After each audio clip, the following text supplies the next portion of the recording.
So thank you for coming today, whether you are live or on the replay. I am really excited to share this little presentation with you.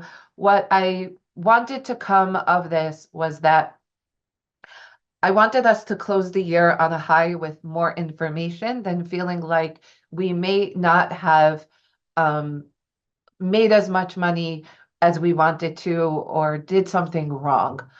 So I named this today, Know Your Numbers, as the beginning of a series to talk about income, dealing with insurances, making more money, and understanding your patterns.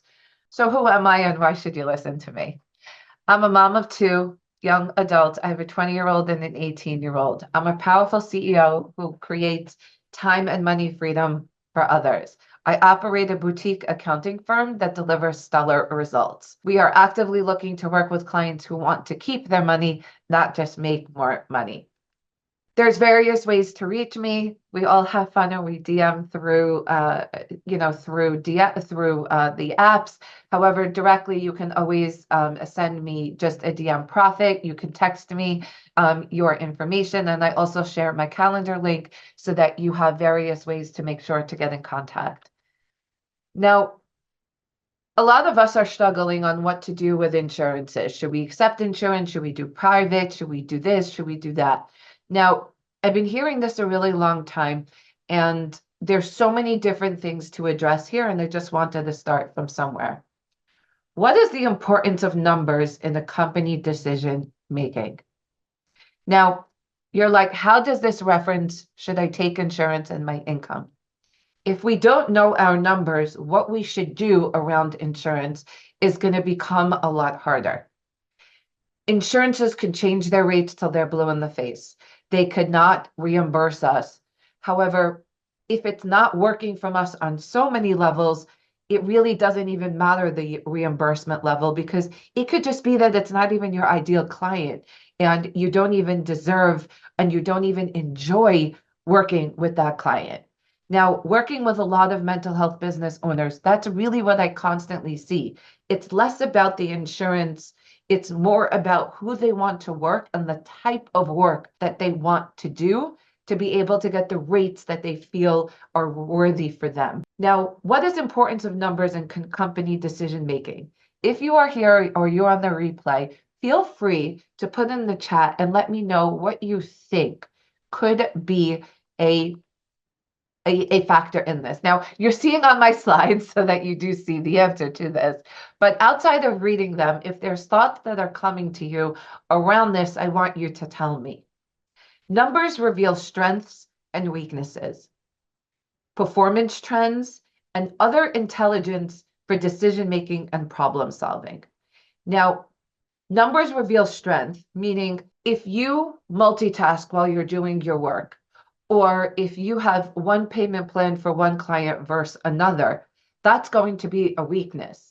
A strength is going to be somebody who fulfills your ideal client and that you are going to accommodate them and they are paying your full rate. You get to show up well, you get paid well, and there's no accounts receivable.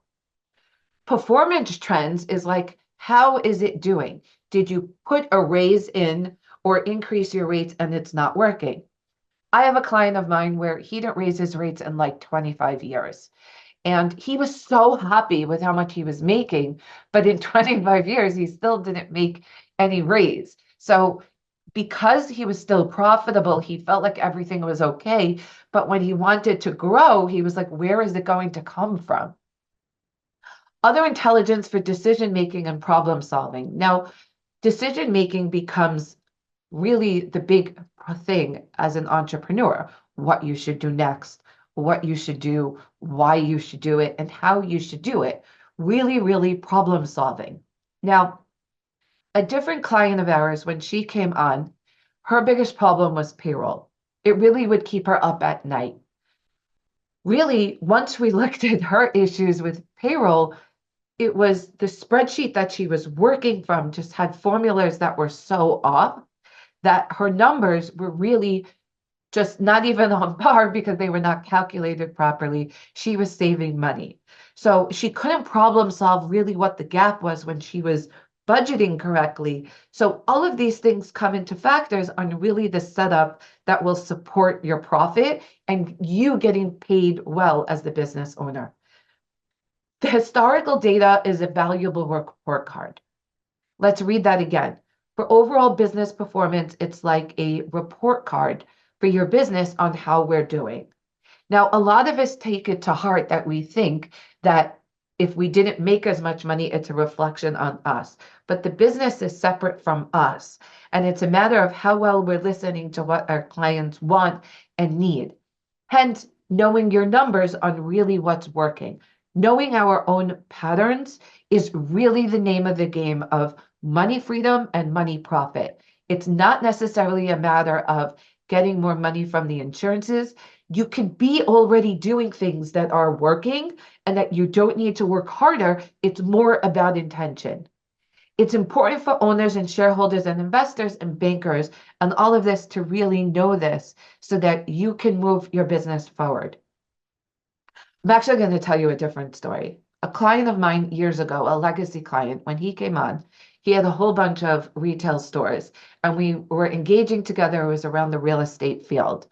And what happened is that he said to me, Margot, I need to make more money. What ended up happening is that it wasn't around making more money. It was around systems and strategies that helped drive the profit. Once we did that, his profits increased at least 30%. And he was a guy who said to us, he was like, I need to make more money for my family and take care of this and take care of that. And ended up what happening was once he instilled into these systems, he ended up having that time. He wanted to go to Florida. He wasn't going to an apartment that he had for years. And he really was able to take time with his wife. Why do you need to be aware around your numbers? There's clarity and confidence. Are you done not knowing? Are you done being frustrated? Are you done also when you wake up in the morning and feeling like that the numbers own you? To get to the real question, how much is this problem costing you? So the step one is all monthly bookkeeping and accounting needs to be done so we can see current behaviors, be able to see the comparison and see the deeper picture. Now, when all the monthly bookkeeping and accounting is done, we really get to see the ebbs and flows of business. We see the current behaviors of what's happening and what's not happening, and really to compare and to get that deeper picture. It's not easy to sit and do this. And if you are part of our system of accounting services, what we do is we have 9 foundations. And one of them is calendar reminders that you're actually going to attend to on how you set yourself up for these things so that you really can work on this. Step 2, we look at a comparison between the previous years side by side and with a column for notes on why this is all happening. So we put a column next to it on why things are happening or why not happening, so that when you go back to it, you see where you were then and how you grew. Lots of times what people do is they shame themselves around this. And instead, when we put constructive notes on how we made the decision, it becomes a reference point. We take things out of our head and we put it onto the paper. The next part is we work on our goals. When we work on our goals, we know what the revenue is by area, expenses to run the business, the operations versus the jobs itself. Now, goals are so easy to say as I want to make $500,000 a year. I want to profit $50,000 more a year. But goals can also be how you want to show up. How do you want to be with your ideal client? I'm going to tell you a story.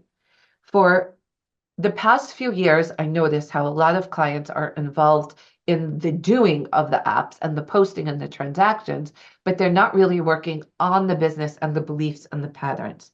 So this year, I made a system around that so that people can have that upfront instead of realizing their profit at the end of the year that may have happened or may not have happened. Because once you do that at the end of the year, you can't take that back. So here we are at this point in the year, we have a chance to look at what happened and what we want to happen and start anchoring our steps to get there. From here is where I start to put the picture together, and I call it a business forward plan. Some people call this a business plan, which is another way of talking about it. We think and see more profit and income growth. We know where we stand. We're being able to see the salaries and measure and evaluate fixed versus variable costs. Now, I want to start from the bottom up. We evaluate fixed versus variable costs because things that you can't change, you have to plan around. For instance, light, electric, rent, mortgage, health insurance, things that are stagnant that are really the basis of living. Salaries can fluctuate, especially if you're paying hourly. We always like to keep up what we're giving people, but as long as we're integrity around in our agreement, that's really the most important. We always want to supersede what we did. However, we want to make sure that we're always in integrity. But thinking to see more profit and income growth and know where you stand, that's the business plan of the forward plan, to really see all of these aspects so that you can put it together and see the end goal, and then we work backwards from there. Income becomes so much easier when you do it this way, instead of feeling like another sale, another lesson, another session with somebody. Let me fight more with the insurance companies. Those things matter. However, it needs to flow into our whole plan so that it's not separate from our business, that it becomes a whole fluid flow of how you are running things. So the question is like, now you have all of this, and what is the next step? The next steps are usually, lots of times, people take this information and then they're like, oh, great, Margot, that was a lot. Thank you for today. I took some notes. I'm going to go try to implement it. It's up to you to decide either to keep what you have or to make the change. I can tell you, when I wanted to make the change for myself, I think it was like every year I'm making some type of change. But let's say my recent spurt, let's say around 5 years ago, I said to myself, if I don't look at this on a regular basis, it's going to own me versus me owning it and feeling like I have money freedom every day. So make the decision to make the change, and let me help you. Let me show you how much easier money could be without needing to worry about if the reimbursements came, if an extra $100 or $300, whatever it is, if they say that you have to give back the money, that we don't have to get bent out of shape, that we have a plan. I actually have a story here that I want to share around a different client of mine. When he started this process, he was doing his job on the side of his W-2.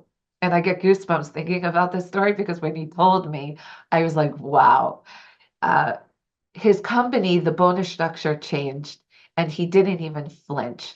And he would have, on that bonus structure, he would have lost, it was like a good 35%. It was a lot of money. He knew the leverage that he can take in his business now that he was losing on his bonus structure of what supported his family. His backup plan was right there to save him. And he didn't even flinch. He just went to his plan. He upped his activities for the day so that he didn't have to sacrifice his family and his mental health overall. It was really the coolest thing to watch it in action, because seeing somebody take what they know about their business and leveraging it and not worrying is the best miracle for any family to have. So, as I shared with you before, when you are ready, I would love for you to let me know. These are the various ways that you can contact me.